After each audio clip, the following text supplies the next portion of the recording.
At the recent spring lectureship, one of the two subjects that I was assigned was without God, there is no objective, absolute moral standard.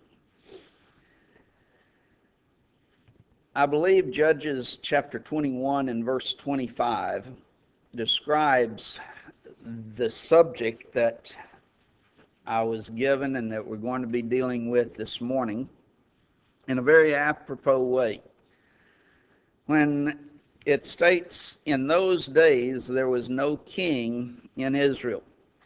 Every man did that which was right in his own eyes. That's the result of trying to have morals without God. Every man does that which is right in his own eyes. Because ultimately, man is left to his own thinking. James Ekman, in defining ethics, said that ethics is a set of standards around which we organize our lives and from which we define our duties and obligations. It results in a set of imperatives that establishes acceptable behavior patterns. It is what people ought to do, end quote. That's what ethics is all about. What people ought to do. Now, he made a distinction between ethics and morals. Generally, we use those two terms synonymously. But basically, the difference that he made is that ethics is what people ought to do, while morals are what people actually do. And thus the small distinction between the two, almost a distinction without a difference in my mind, but there is a small distinction between the two.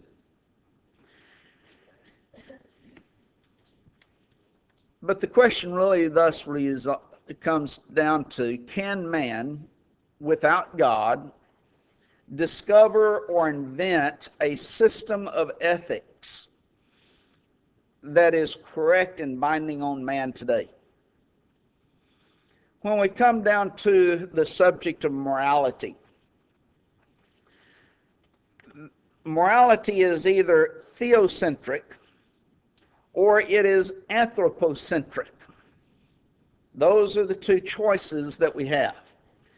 When you're dealing with theocentric, because theos is God, and so God-centered, that's what it is. It is morals are centered in God.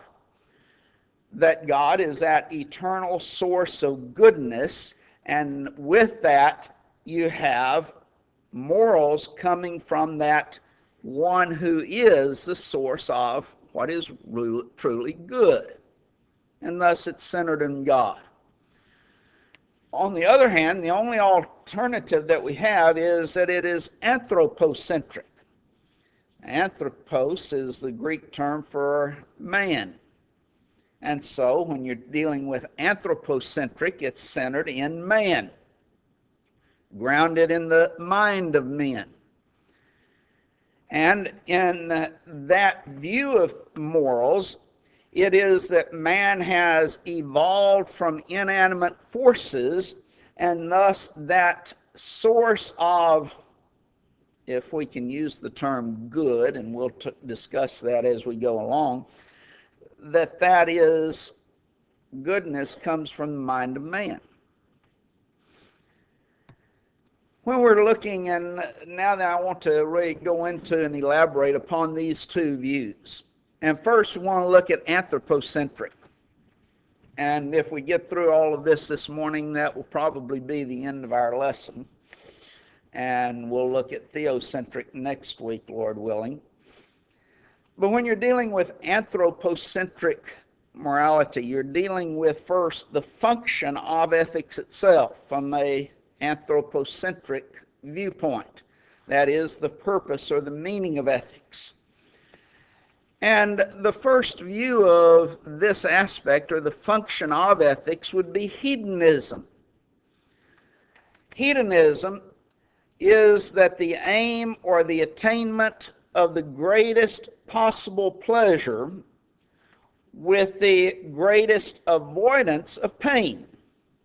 So you have pain and you have pleasure. And hedonism says you try to avoid all pain and you try to attain pleasure. Now, there's some problems with this. For example, what if in the pursuit of what pleases me and the avoidance of my pain, I have to inflict pain upon you?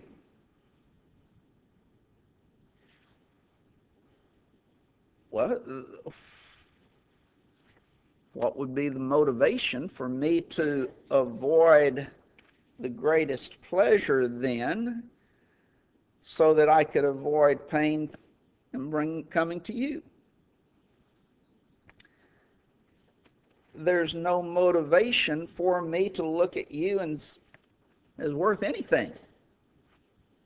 You're worthless to me. If it causes you pain, so what? That's your problem. Because I am about avoiding pain myself and attaining pleasure myself.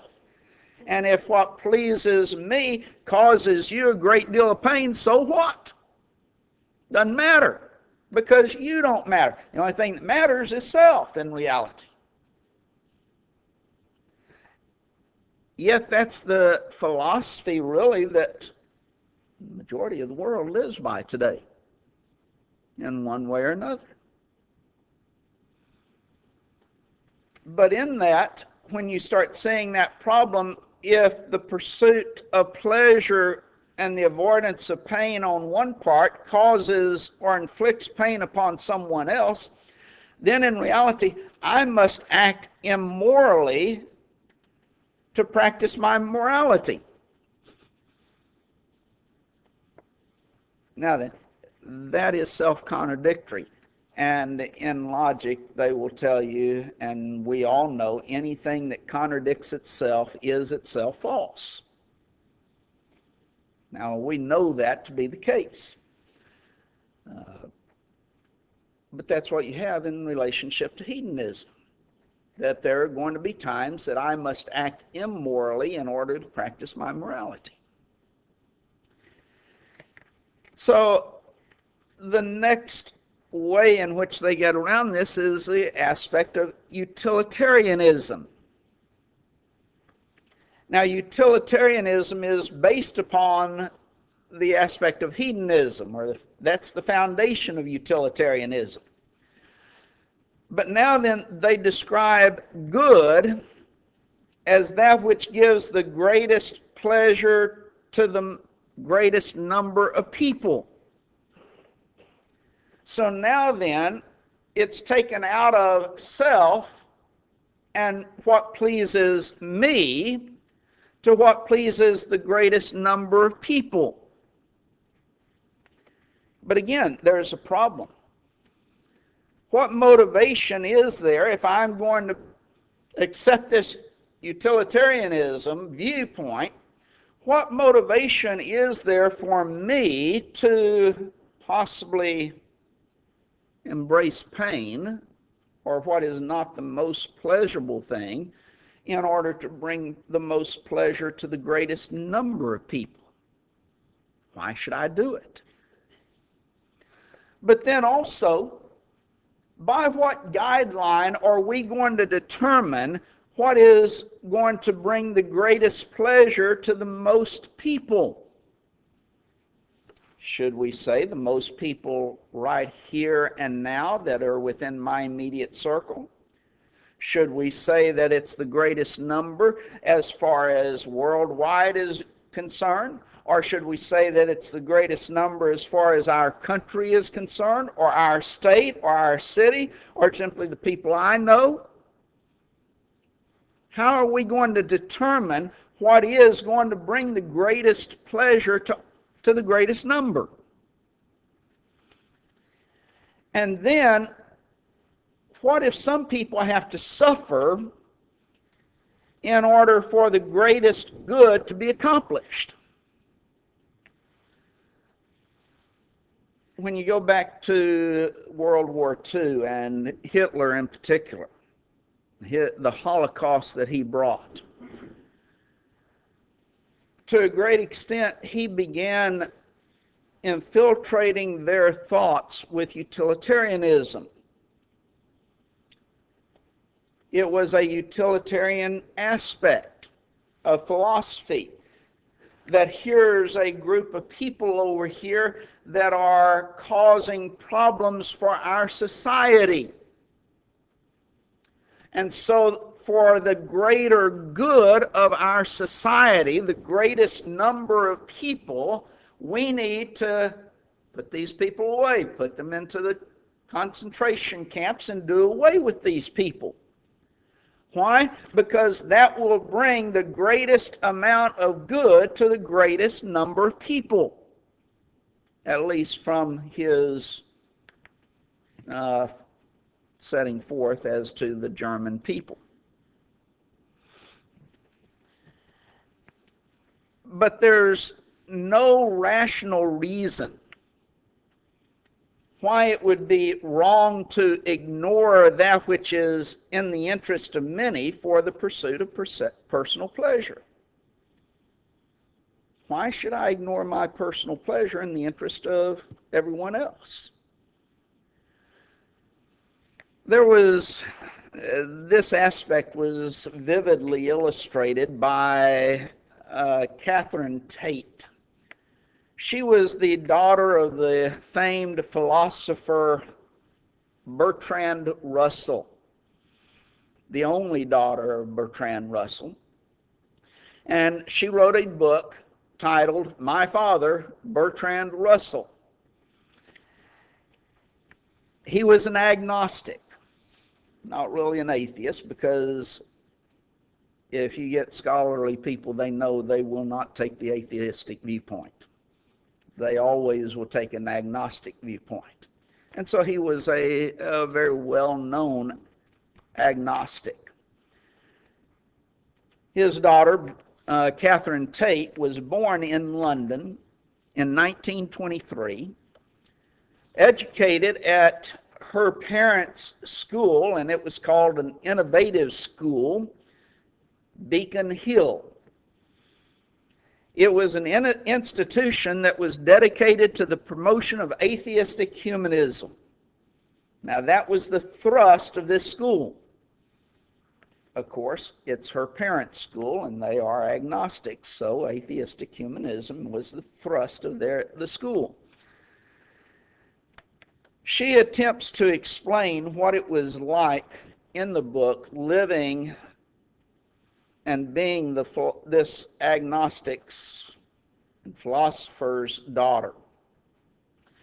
Because Bertrand Russell believed that a parent must teach his children, and quote, with its very first breath that it has entered into a moral world, end quote. Now, that's a very telling statement by itself. We won't go into it. But if it is born into a moral world, upon what basis is there any morality? What is the basis of that morality? Well, his was this aspect of utilitarianism.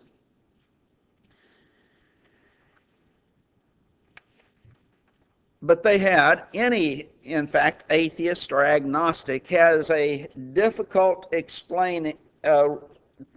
time explaining why they should teach morality.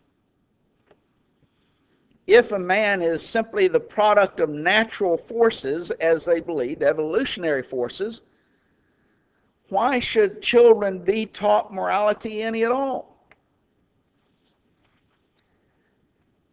But Catherine Tate, in her book, recalls that as a child, she might say in response to some moral responsibility that her parents were trying to say, I don't want to. Or why should I? Now, I'm sure that anyone who is a parent has never heard such a question from their children. We all have, haven't we? Children are going to say, "Why should I?" when you tell them to do something. And our response generally is something along the lines, because we take an authoritative position, "Because I said so."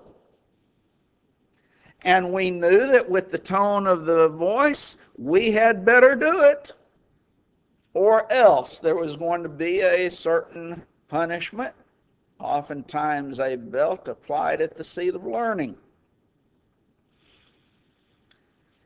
Some mothers many times would say, "Because your father told you to do this." Pass the buck to its father's, he's the one who's the bad guy. Or some might take it, "Because God said so.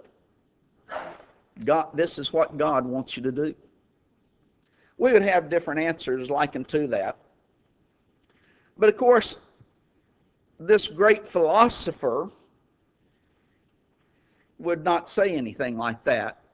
What he said, quote, "Because more people will be happy if you do than if you don't," end quote. To which she responded, "So what?" Now, you saw that one coming, didn't you? Or, "I don't care about other people." What do you respond? Well, you know what we would respond in that regard. But her father would declare very simply, "You should." As it's expressed in her innocence, young Catherine would inquire, "But why?" Parents have heard that one many times, haven't they, when telling their children something? Why? Well, you know why? Well, this great philosopher would respond, "Because more people will be happy if you do than if you don't."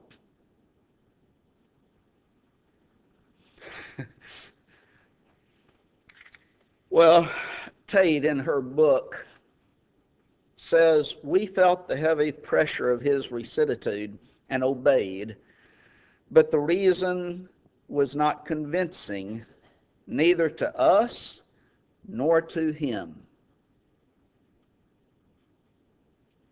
Even though he took this utilitarian position, you do what would bring joy or happiness to the greatest number of people, when asked why, he really could not give an answer, because there is none.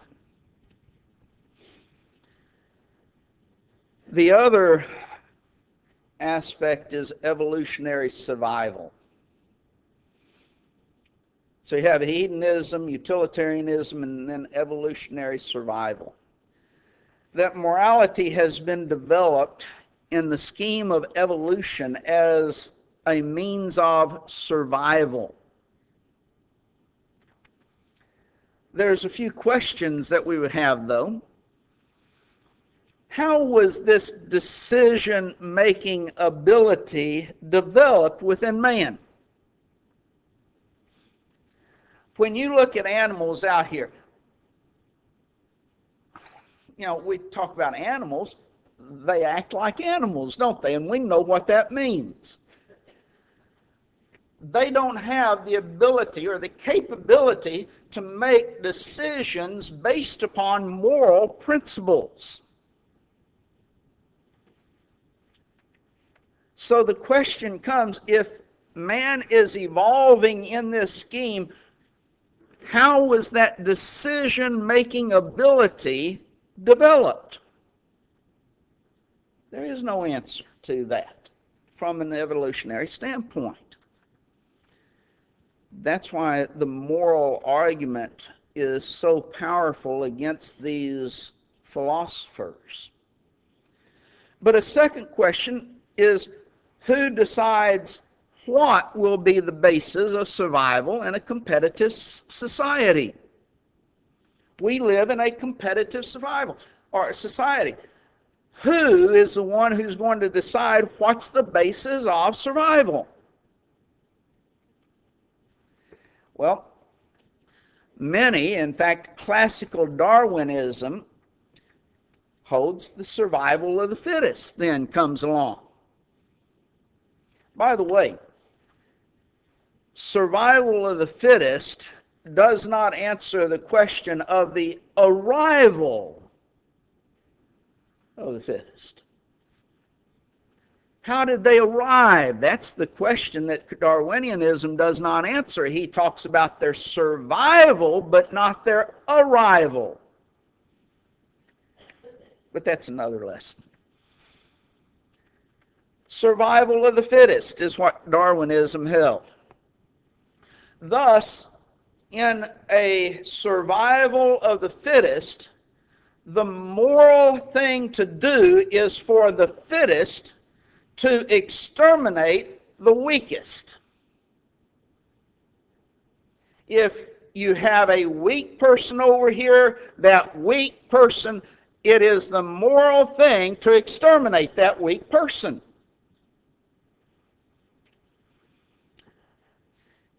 Brethren, if you don't think we're talking about things that apply today, look at some of the ideas that are being expressed about euthanasia.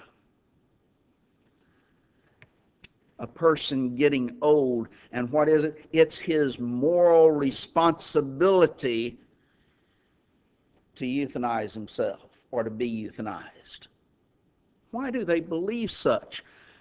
Because of morality, the morality that they hold, which is survival of the fittest.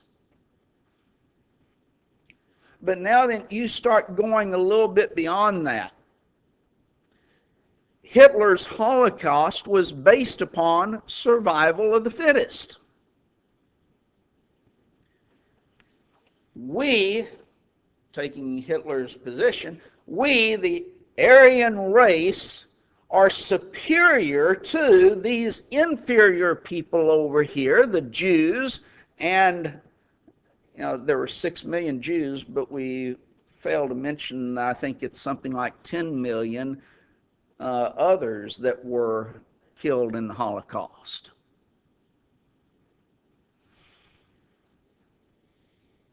Why?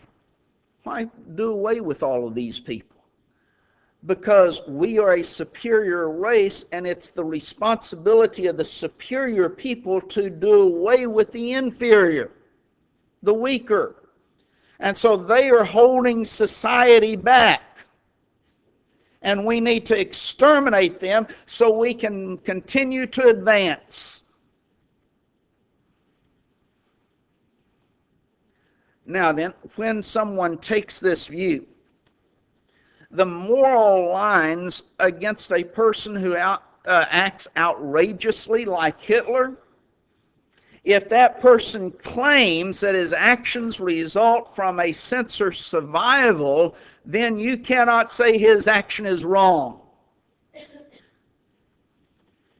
Now, that's why in Thomas Warren's debate with first A.G. and Anthony Fleet, and then later with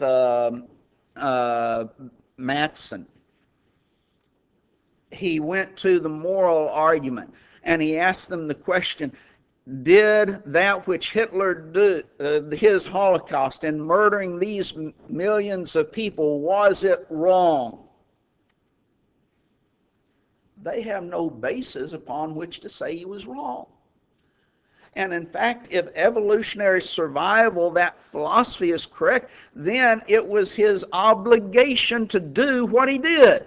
And what he did was moral and right and good. Now, that's what in reality is being taught in our schools today through the aspect of evolution. Now then, the criteria for this anthropocentric viewpoint of morality, or the principle or standard by which is to be judged for ethics, There's first nihilism. Nihilism states very basically that since there is no God, and basically anytime you take an anthropocentric viewpoint, you're having to take the position there is no God. But since there is no God, there can be no rational justification for ethical norms. Since there is no ethical justification, guess what? Everything's permitted. The French philosopher Jean-Paul Sartre, and I probably mispronounced his name, wrote, quote, "Everything is indeed permitted if God does not exist." And then he states, if God does not exist, are we provided with any values or commands that would legitimize our behavior? And the answer is no, it's not. There are none. Everything is permitted if God does not exist. And so whatever one chooses to be right is right. And if I choose something that would be right for me, and Brother Brantley over here chooses something that would be right for him, and it's contradictory to what I think would be right for me, then Brantley over here and I, even though we have contradictory systems, both of them are right.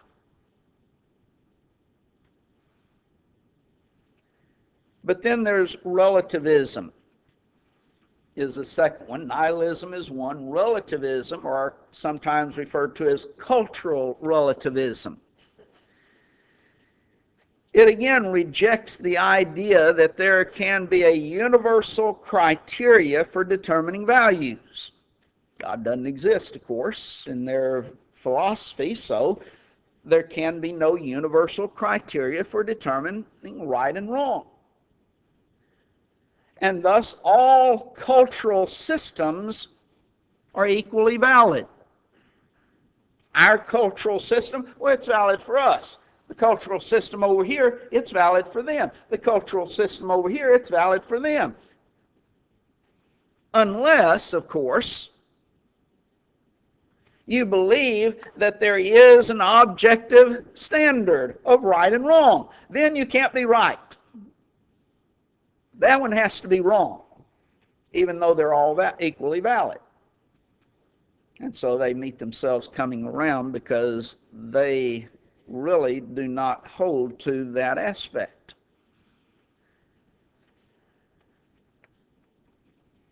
But then also, again, go back to that Second World War and Hitler and the actions that he took. They're going to condemn what the Nazis did in the Holocaust, but upon what basis? That was their cultural decision as to right and wrong, and they claim to hold that every cultural situation is ethically right. Whatever they determine is right, and whatever they determine is wrong. And the Nazis determined to murder all of these people. And so it had to be right, because that was the cultural morality that they decided. A third one would be situationalism. Again, situationalism repudiates the concept of any absolute system of values. And here, the rightness or wrongness of an action is dependent upon the situation. Whatever the situation demands, that's what's right or wrong. But who determines what's right and wrong in a situation? How do you determine it? Well, the only factor in what Fletcher came up with in his book advocating situation ethics, that's situationalism, is that the only factor in making moral judgments is quote unquote love. That's the only thing. But of course, love in that definition is purely subjective. Whatever I want it to mean, that's the loving thing to do. Now, to Hitler, the loving thing to do was to murder all of these people over here. Why? So that his race, supposedly this Aryan race, can continue, and all of these things, and all of the problems of society which are caused by these other individuals, that can be eliminated by murdering them. And so the loving thing to do is to murder them. But in reality, it becomes subjective, so that the loving thing to do, as far as the individual, I must decide what is the loving thing for me to do, and you must decide what the loving thing for you to do is. And what I decide the loving thing to do might be in a certain situation, might be the totally opposite thing as to what you decide is the loving thing to do. So what did Fletcher decide? Or Joseph Fletcher comes along and says, well, the loving thing to do is what would bring the greatest pleasure to the greatest number. Hear that before? And you get back into the same problems. One last one, and that's determinism. Determinism absolves man of any personal responsibility. And we've heard a lot of determinism in our society today. Because in determinism, man's conduct is the product of forces beyond our control. You know, the